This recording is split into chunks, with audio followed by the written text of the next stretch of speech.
With the 33rd pick in the NFL draft, the Tennessee Titans select Kentucky QB Will Levis. I am Tenitra Batiste, and we have Locked On Titans host Tyler Rowland here with us. And this Locked On NFL draft coverage is presented by Ultimate Football GM. You think you can run an NFL franchise? Well, visit ultimate-gm.com to play the ultimate NFL GM simulation game. Start your dynasty today. And Ryan, as we know, or Tyler rather, as we know, and I'll tell you why I said Ryan in a heartbeat, right? And I know that's why you're right. Oh, yeah.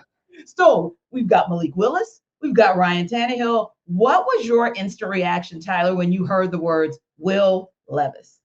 Well, I think it's understandable why the Titans would want to make this move. Ryan Tannehill, 35 years old. I don't know if they believe that Malik Willis can develop into a starting quarterback in the NFL based on what they saw from him in year one. So in the second round, you're like, hey, this is a first-round prospect potentially. He falls to the second round. Ryan Tannehill, as we just mentioned, getting older, expensive. It would make sense for the Titans to find maybe a Ryan Tannehill type of player, but cheaper on a rookie contract. And Will Levis does have a little bit of that to him. So it was, I guess, it's not surprising to see the Titans make a move. We knew that they were interested in the quarterbacks during the pre-draft process, but seeing it be Will Levis after his fall in the first round and just the polarizing nature of him as a prospect, it was a little jarring to see it actually happen. You have to admit that it was crazy to see. So with all the different moving pieces with the Titans quarterback room, I guess at the end of the day, it's not surprising, but it was still a little bit jarring to see it finally happen. With the nature of Will Levis as a player, a lot of fans of the Titans, a lot of my listeners on the Locked On Titans podcast don't really seem to be a big fan of Mr. Mayo in the coffee. So it'll be interesting to see the fan reaction now, not only to what this means for Tannehill, what this means for Malik, but just what it means for the reception of Will Levis on his own. And I think that's a very interesting point because you have three decidedly different skill sets, if you will. And that was an interesting thing. If you're watching that first round, right, Tyler, and you're seeing Will Levis just stay on the board, and you're wondering where he's going to land. I want to admit to you as well that when you look at it from the perspective of need versus best player available, this seems like this might be more on the BPA side versus need. But what say you?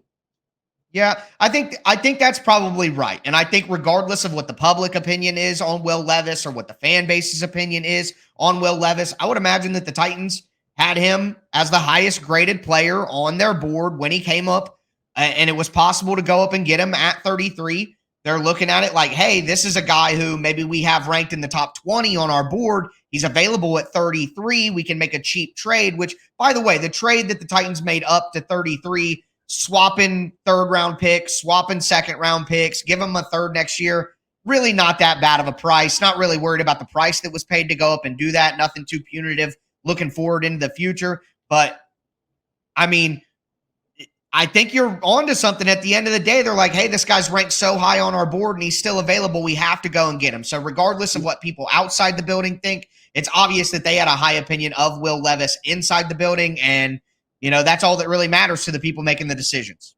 Now, one thing you have to like is, and it's interesting because like you said, it just kind of depends on which side of the fence that you're on. But ultimately speaking, it looks like the Titans are saying, hey, we want to shore up everything on the offensive side of the ball for ourselves in these early rounds, of course, with Peter Skoronski going in that first round. So when you kind of look and you project out for what's going to happen next, now you've got a little bit of work in the trenches. Now you got some competition under center. Where do you see the Titans possibly going next?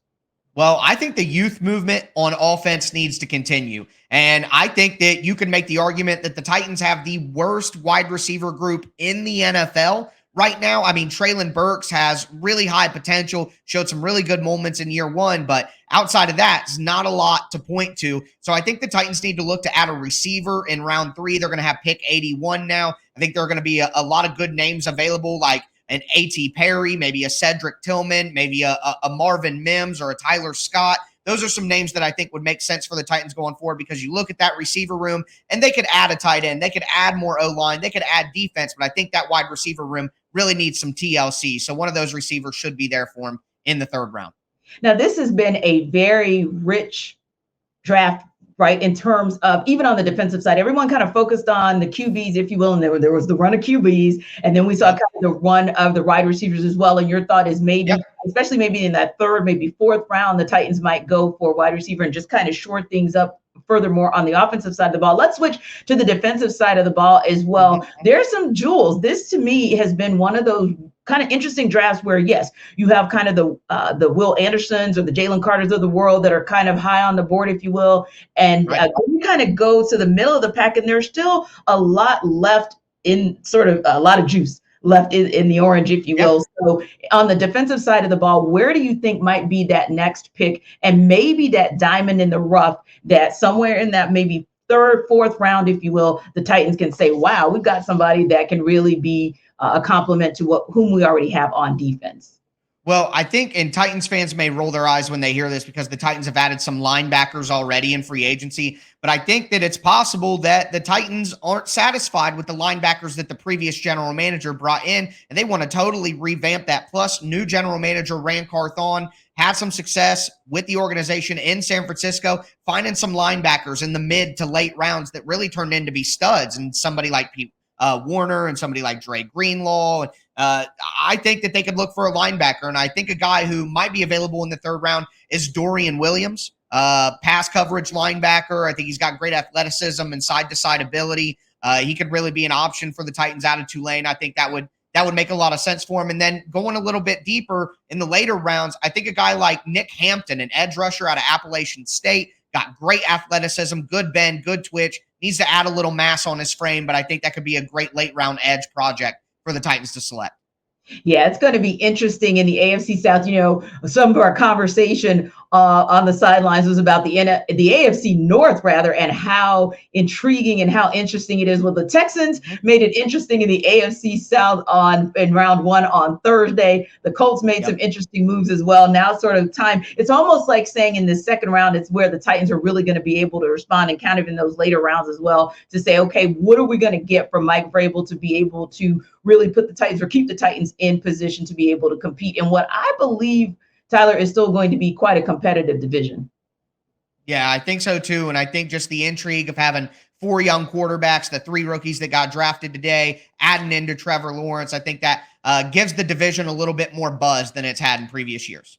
Indeed, we will be watching. So for more on the Titans draft, you can follow Locked On Titans. Follow my guy, Tyler Rowland, part of the Locked On Podcast Network, your team every day. Thanks a lot, Tyler. Appreciate you.